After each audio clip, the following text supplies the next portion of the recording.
종료주일에 우리에게 주시는 그런 귀한 말씀인데요.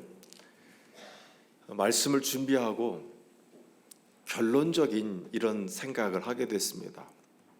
말씀을 묵상하고 난 후에 항상 예수님 나귀를 타고 입성을 하시는데 예수님의 그 마음을 알지 못하고 종려나무 가지를 흔들며 또 자기들의 옷을 펴서 주님을 환영하면서 호산나 호산나 주의 이름으로 오시는 이여라고 찬양을 올리지만 우리 주님의 생각과 그 많은 사람들의 생각이 다른 것을 생각할 때마다 늘 참 마음이 아파옵니다.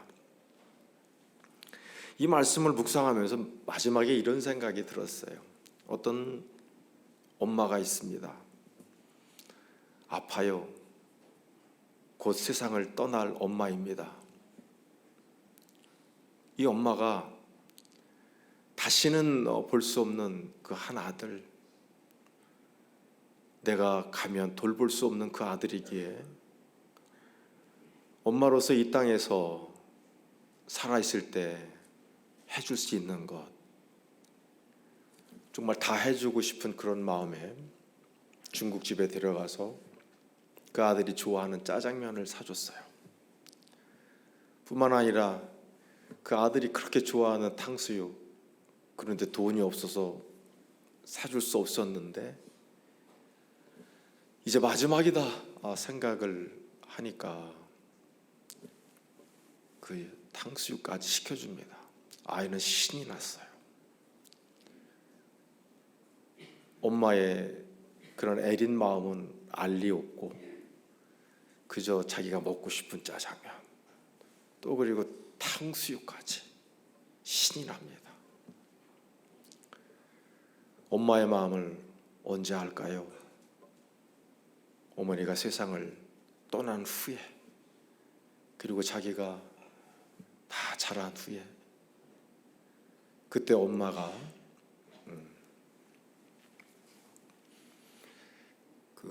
사주었던 짜장면과 탕수육의 의미를 알겠죠.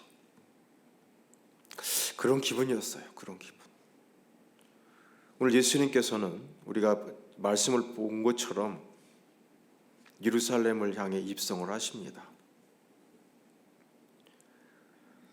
오늘 예수님의 이 입성은 스가랴 9장 9절에 이미 예언이 되어 있는 말씀이었습니다. 우리가 교독 오늘 말씀 가운데도 있었습니다마는 시온에 따라 크게 기뻐할지어다, 예루살렘에 따라 즐거이 부를지어다. 보라, 내 왕이, 그죠? 내 왕이 내게 임하시나니 그는 공의로우시며 구원을 베푸시며 겸손하여 나귀를 타나니 나귀의 작은 것 곧 나귀 새끼니라 라고 말씀합니다. 예수님 그 예루살렘으로 들어가시는 이 행진은 당신이 기획을 하고 당신 스스로 자처를 한 것이 아니라 이 구약에 있는 이 말씀을 그대로 이루시기 위해서 그 길을 따라가고 계시는 그 길이었습니다. 일찍이 예수님 예루살렘 그 입성하기 전에 바로 직전에 맹인 바디메오를 통해서 예수님 그분이 다윗의 자손이라고 하는, 다시 말해서 메시아다라고 하는 사실이 세상에 공표가 되어졌습니다. 오늘 10장 47절 말씀에 보면 예수님 행차하실 때 나사렛 예수라는 말을 듣고 맹인이 소리 지릅니다. 다윗의 자손이요, 나를 불쌍히 여기소서라고 외칩니다. 그랬을 때 많은 사람들이 잠잠하라고 그를 제지하지만 그는 굴하지 않고 다시 한번 소리를 칩니다. 다윗의 자손이여 나를 불쌍히 여기소서. 그동안 예수님이 누구인지 정체를 계속해서 숨겨오다시피 조심하면서 제자들의 그 입을 통해서도 혹여라도 메시아라고 하는 이야기가 나오지 않도록 어떻게 보면 행동을 하셨던 예수님. 그런데 공개적으로 이렇게 한 사람을 통해서 그분이 다윗의 자손이요, 다시 말하면 메시아다라고 하는 사실이 공포가 되어졌습니다. 예수님도 이제는 더 이상 이것을 말리지 않았습니다. 오늘 그 칭호 다윗의 자손, 바로 왕이신데 마치 왕이 대관식을 위해서 어디를 행차하시는 것처럼 예수님은 예루살렘을 향해 들어가기 시작합니다. 거룩한 도성, 왕이 머무는 이 왕도 예루살렘, 당신이 죽어야 하는 그 십자가가 있는 예루살렘을 향해서 들어가십니다. 오늘 이것이 주된 오늘 말씀의 큰 기둥이 되겠습니다. 오늘 여기서 제가 말씀을 준비하면서 이 행진을 통해서 주님의 길과 사람의 길을 구별해서 보았습니다. 먼저 주님의 길이에요. 주님은 어떤 마음으로 이 길을 가고 계신가 한번 같이 보겠는데요. 1절 말씀입니다. 우리 한 마음으로 봉독해 올리겠습니다.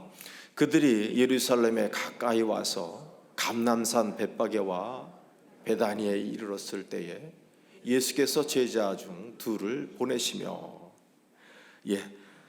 오늘 이 말씀 가운데는 보면 중요한 지명들이 나옵니다. 예루살렘 가까이 갔어요. 우리로 보면 과천 정도 된다고 생각하시면 좋겠습니다. 올라가다 과천이라고 하는 땅을 만났습니다. 그런데 거기에는 보니까 감람산이 있었습니다. 그리고 여기에 지금 그 산 안에 어떻게 보면 그 중턱에 벳바게와 베단이라고 하는 마을이 거기에 있었던 거예요. 산동네이지요. 자, 어찌되었든 이 감람산이 배경이 되어지고 있습니다. 이 감람산이 왜 여기서 지금 등장을 하고 있느냐 하는 거예요.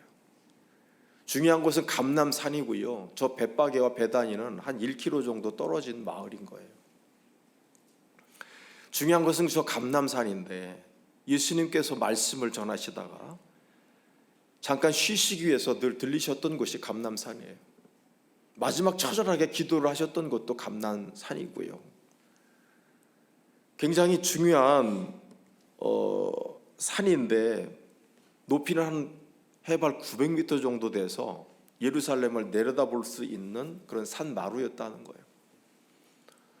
더 중요한 것은 스가랴 14장에 보면 여기에서는 마지막 어떻게 보면 종말론적으로 메시아가 임하는 장소이고요.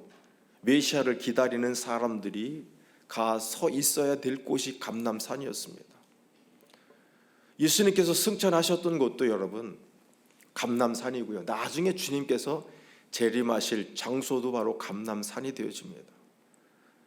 신의 산만큼이나 중요한 그런 단서를 가지고 있는 이 감람산인데 오늘 주님께서 거기를 지금 가셨다는 것, 이것은 뭐 풍치가 좋고 거기 가서 하면 잠이 잘 와서 갔던 곳이 아니라 이렇게 약속이 있는 여러 가지 많은 사실들의 기초에서 예수님께서 감람산으로 가셨다는 거예요.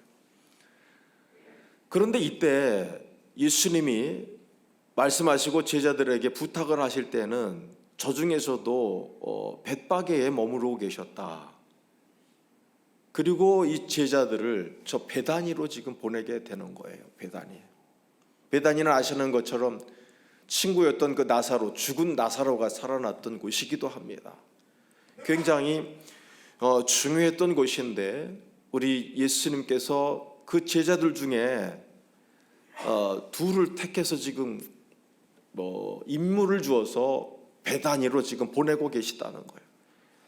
행진에 앞서서 귀한 임무를 이 제자들에게 주고 계시는데 여기에서 한번 종 둘을 보내신다라고 하는 표현을 한번 주목해 봤습니다.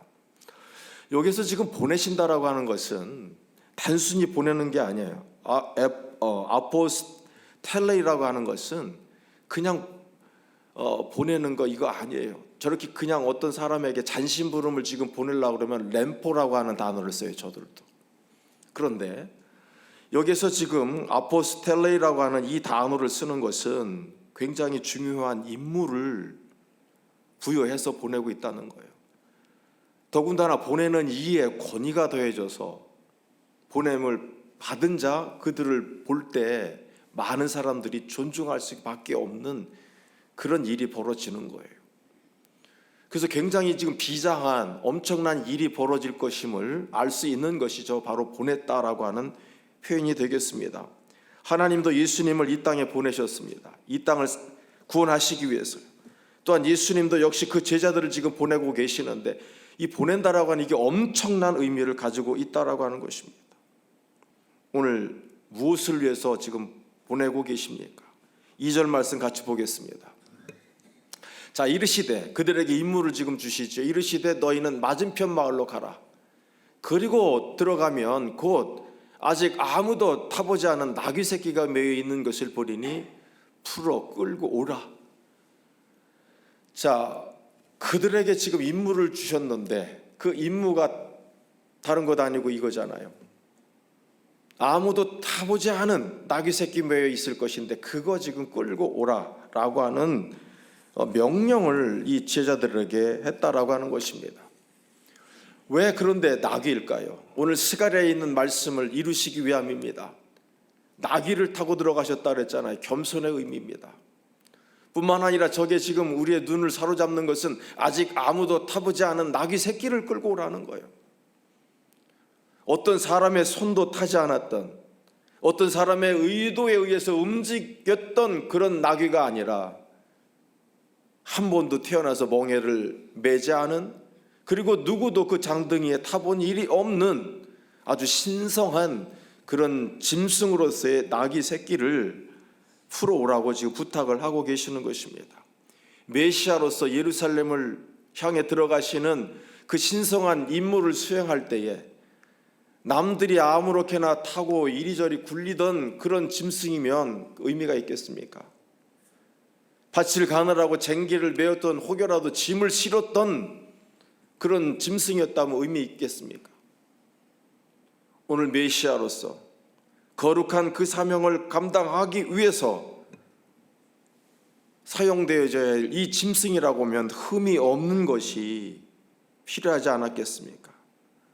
오늘 자, 그런 가운데 여기에서 굉장히 중요한 또 단서를 주는 단어가 있습니다. 어찌되었든 자, 나귀 새끼가 매여 있는 것을 보리니라고 지금 말을 하고 있습니다. 여기에서 예수님의 그 예지력이 나타납니다. 예수님의 크신 예언적인 능력이 나타납니다. 여기서 보게 될 것이라는 거예요. 너희들 저 지금 상황으로 보면 베단이라고 하는 마을로 들어갈 것인데 그곳에서 너희들은 아무도 타보지 않은 나귀 새끼가 매여 있는 것을 너희들이 보게 될 것이다 라고 말합니다. 여기서 이 본다라고 하는 것 그냥 지나가면서 어떤 가게 간판을 쳐다보고 하는 것, 이런 거 아닙니다. 하나님의 일, 그 나라에 관련된 어떤 일이 지금 발견될 것이다라는 거예요. 이들이 지금 예수님의 보냄을 받고 베다니로 가는 이 사건은 단순한 세상의 어떤 소유를 위해서 지금 가는 것이 아니라 엄청난 하나님의 일이 일어날 것이다 라고 하는 것을 우리에게 지금 보여주고 있습니다. 여기에서 우리 주님의 놀라운 예언적인 명령, 그리고 예수님의 신적인 예지 능력을 이제 보게 될 것이다 라고 제자들에게 말하고 계시는 것입니다. 자, 이어지는 말씀 3절입니다. 자, 만일 누가 너희에게 왜 이렇게 하느냐고 묻거든 주가 쓰시겠다, 그리하면 즉시 이리로 보내리라 라고 말씀을 하십니다. 주님이 분명히 말씀하십니다. 그 멍에도 누가 타보지 않은 나귀 새끼를 발견하거든 너희들이 풀어 오라는 거예요. 그때 누군가가 만일 왜 이렇게 하느냐고 묻거든 주가 쓰시겠다라고 하는 그 말 한마디 하라고 하는 거예요. 오늘 여러분, 여기서도 지금 중요한 것이 뭔 줄 아십니까? 주가 쓰시겠다는 거예요. 저기서 주는 퀴리오스예요. 퀴리오스 아우토, 당신이 바로 주인이다라고 하는 거예요. 나귀가 베다니의 어떤 촌부의 소유예요 지금. 그러나 오늘 주님께서 말씀하시는 것 그조차도 창조주이신 당신이 모든 만물의 주인이시다라고 하는 선포를 저 때도 하고 계시다라고 하는 겁니다. 진정한 주인 누구냐 하는 거예요. 여러분의 인생의 주인 누구라고 생각하십니까? 여러분 스스로라고 생각하실는지 모르지만 여러분 진짜 췌장 하나만 흔들어도 우리 가요. 하나님이 여러 군데 건드릴 것도 없어요. 회 한 번 건드리면 시름시름 가는 게 인생이에요. 마치 모든 것들을 내 것인 양 알고 살아가는데 오늘 저기 권위 있는 말씀이에요. 주님, 내 것이다라고 말씀을 하십니다. 자, 이렇게 말씀을 해주셨는데요. 자, 제자들 어떻게 하고 있습니까? 4절 가보겠습니다. 4절에 있는 말씀. 자, 제자들이 가서 본즉 나귀 새끼가 문 앞 거리에 매여 있는지라 그것을 푸니에요.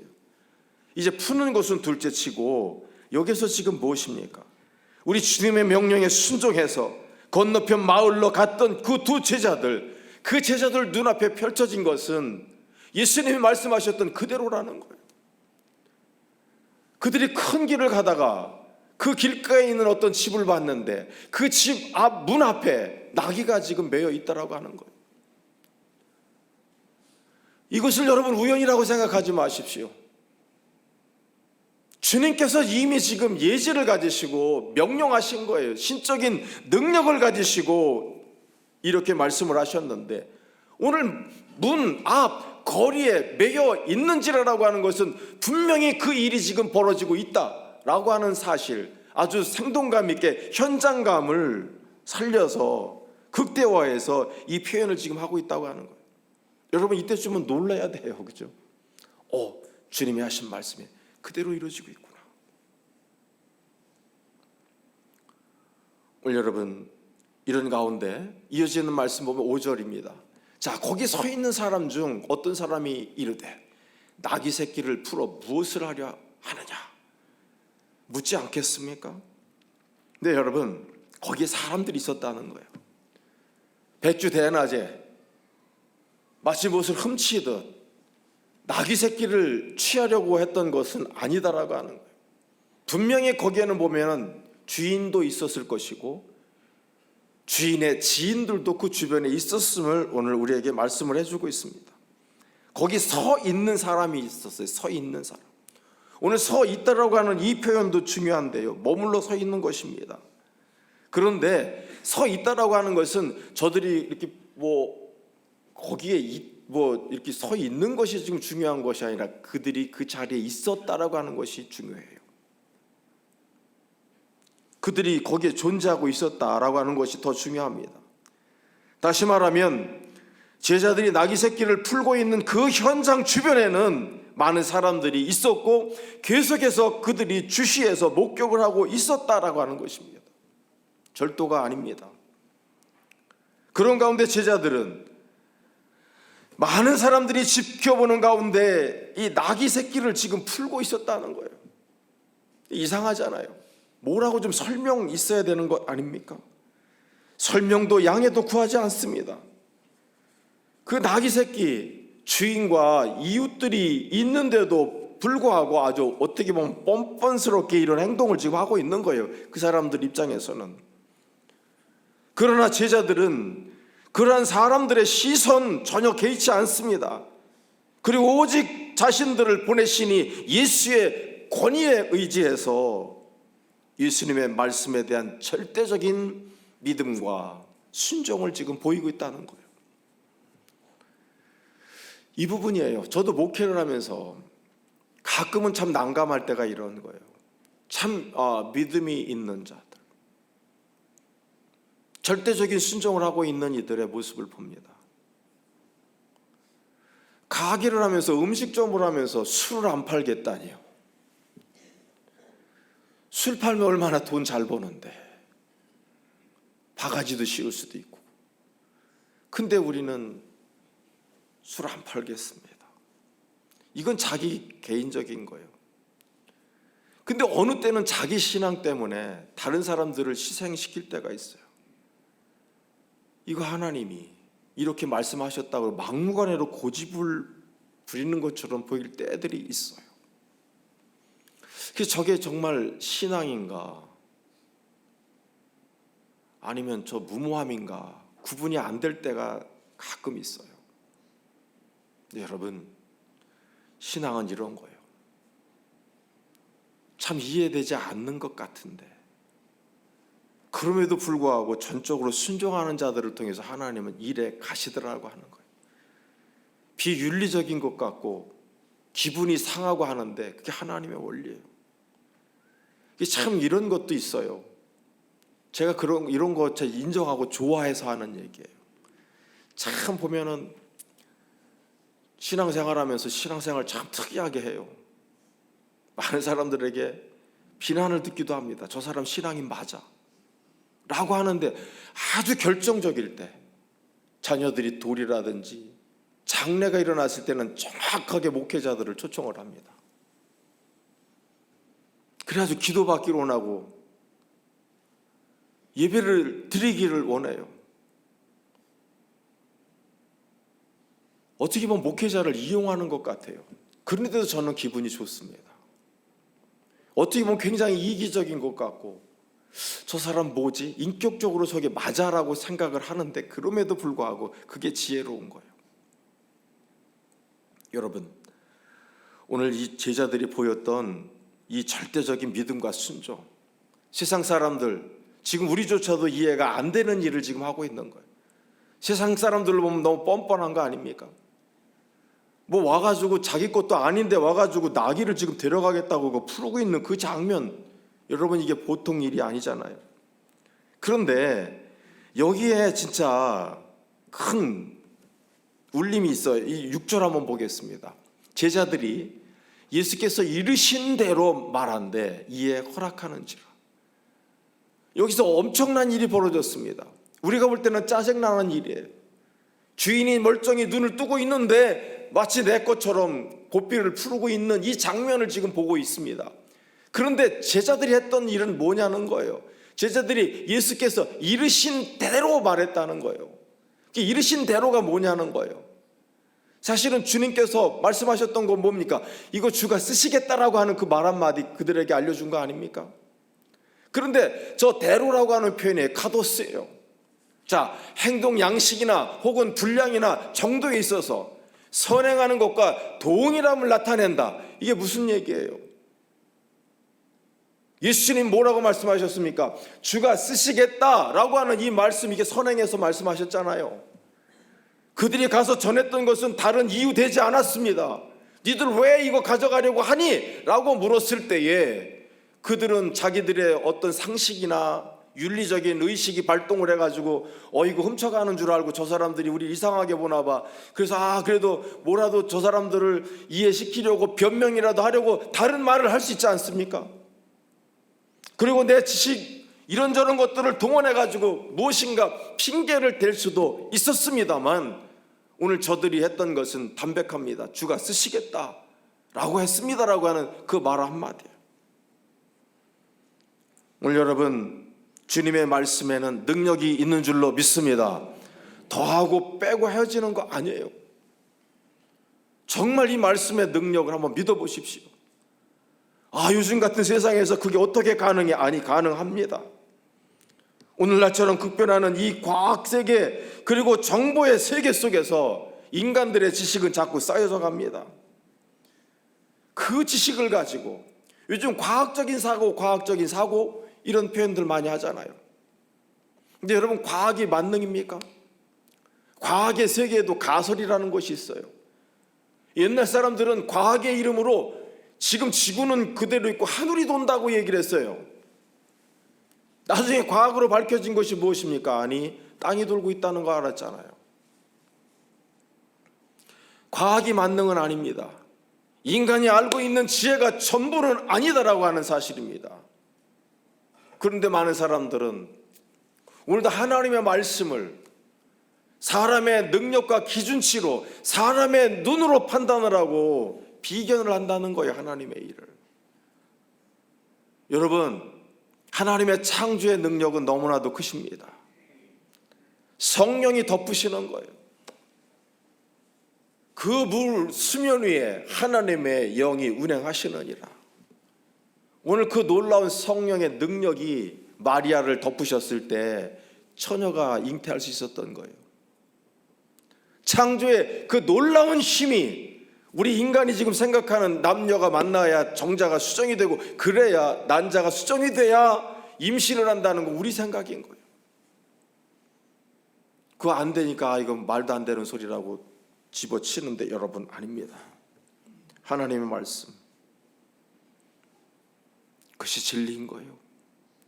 오늘 시편의 많은 곳에서 어리석은 자들을 말합니다. 이 어리석은 자가 뭐라고 영어로 표현된 줄 아십니까? Trust in myself. 나 스스로를 신뢰하는 자, 내 경험과 내 지식을 가지고 모든 것을 판단하고 이것이 옳다라고 생각하는 자를 성경에서는 어리석은 자라는 거예요. 오늘 지혜로운 자는 누굽니까? 하나님의 말씀을 의지하는 자인 줄로 믿습니다. 오늘 이 제자들은 더하지도 빼지도 않고 주님께서 말씀하신 대로 말했을 때 엄청난 일이 벌어집니다. 이에 주인이 허락했습니다. 이 허락했다라고 하는 표현도 보십시오. 용서했다는 거예요. 내버려 뒀다는 거예요. 주가 쓰시겠다는 말에 전적으로 순응을 했다는 의미입니다.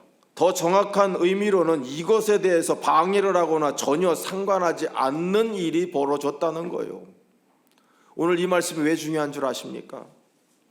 많은 사람들은 이 장면을 두고서 말했습니다. 이 같은 일은 있을 수 없는 것인데 예수님이 미리 사전에 누군가 사신을 보내서 우리 제자들이 갈 테니 그 나귀를 좀 풀어 보내다오 약속을 했다는 거예요. 제 얘기가 아니라 기발한 상상력을 가지고 이 말을 했던 사람들이 역사에 많았습니다. 그러나 마가복음은 분명히 말합니다. 사전에 주인과 그 어떤 연락이 있었던 것이 아닌 예수님의 신적인 능력과 권위를 가지고 부탁했을 때에 그 주인마저도 예수님의 권위 뿐만 아니라 예수님이 보낸 그 보냄을 받은 자들의 권위를 인정했다라고 하는 것입니다. 오늘 이 일로 인해서 나귀를 구하는 일이 벌어졌습니다.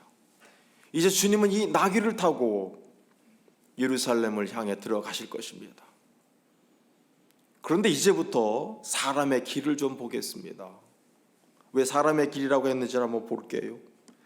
7절입니다. 나귀 새끼를 예수께로 끌고 와서 자기들의 겉옷을 그 위에 얹어놓음에 예수께서 타시니. 여기서부터 갈리기 시작하는 거예요. 예수님의 마음과 사람의 마음이 여기서 갈려요.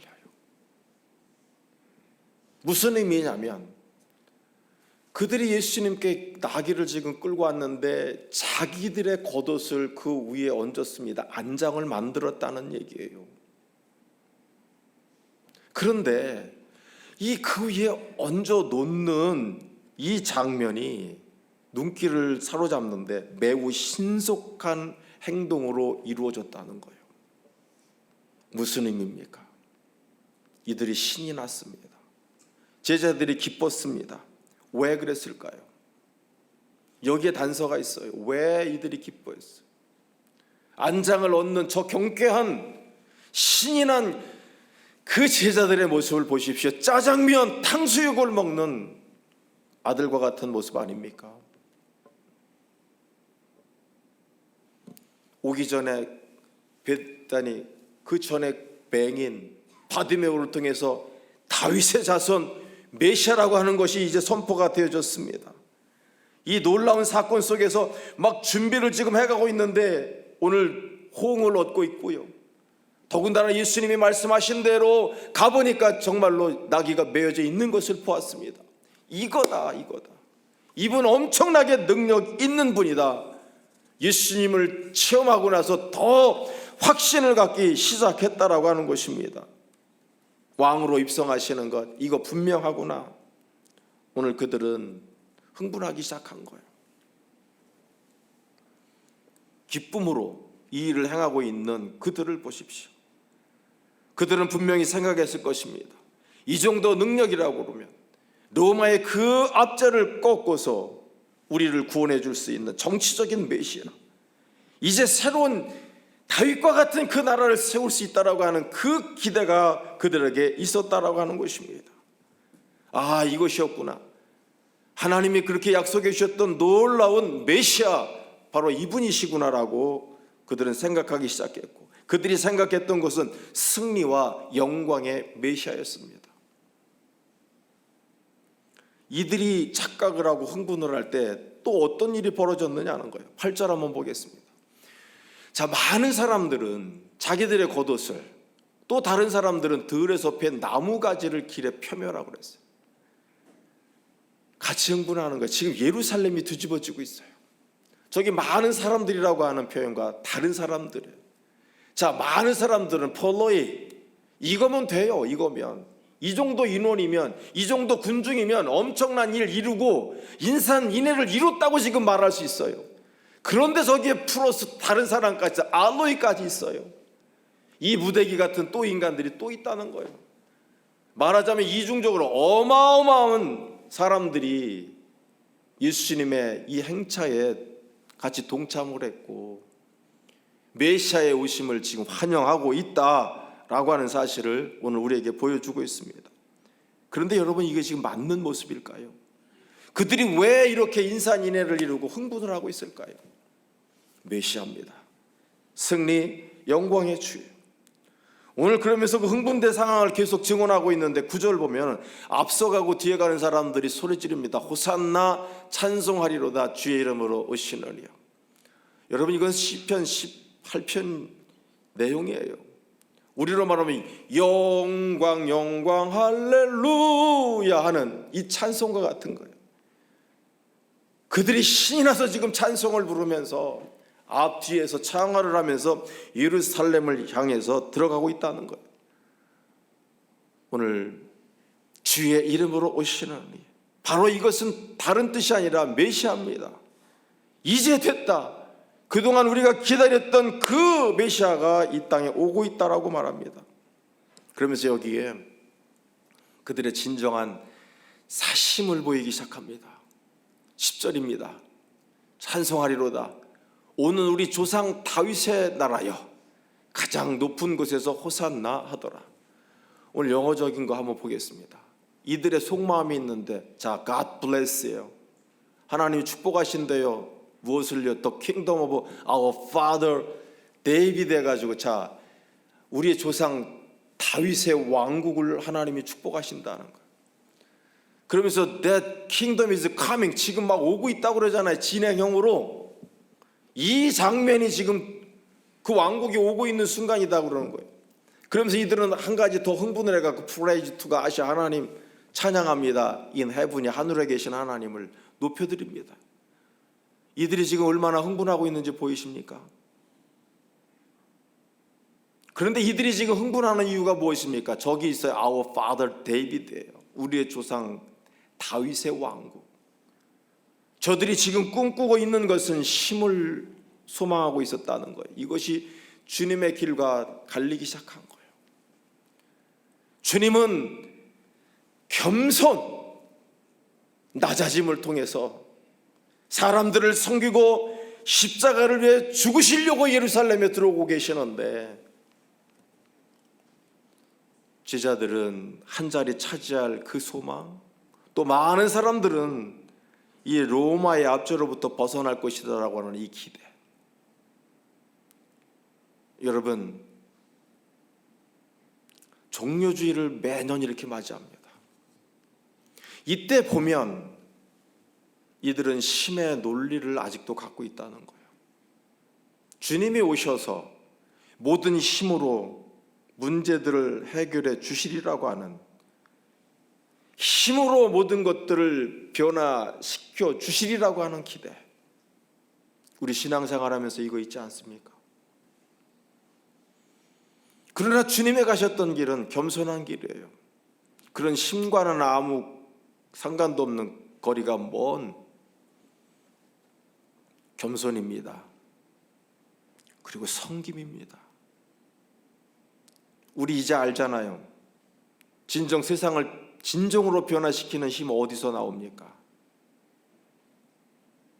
알면서도 아직도 우리는 힘을 추구합니다.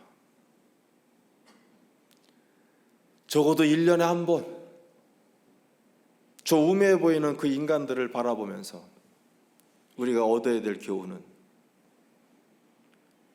여전히 하나님의 힘을 빌어서 무엇인가를 하려고 하는 우리들의 모습을 한 번쯤은 돌아보고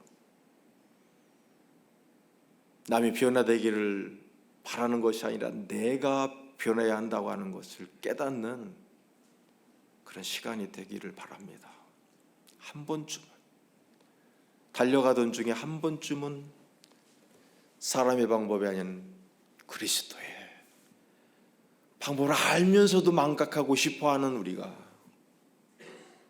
이 시간을 통해서 한 번쯤은 다시 기억하는 그런 날이 되기를 바랍니다.